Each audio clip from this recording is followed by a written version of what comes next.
হয়তোবা কোনো একটা ভালো মানুষের কারণে আল্লাহ দুনিয়াটা টিকে রাখছে, হয়তোবা এই ভালো মানুষটা এই হতে পারে, ঠিক কি না? ঠিক। যেহেতু এটা লেখা নেই, এটা লেখা নেই।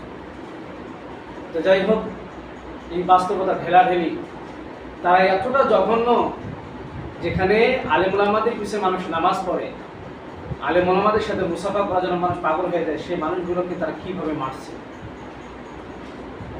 যদি আমি সামনে করতাম কোনোভাবে, আমাকে কি ছেড়ে দিত তারা?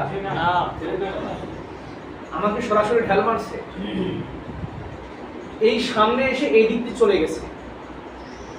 কখন আমি ভাবিনি যে আমার সামনে একটা পিলার, আমি দেখিনি, খেয়াল করে ওইটা কত কি খেয়াল করা যায়, এই দিকে মানে এইখানে লেগে সামনে চলে গেছে।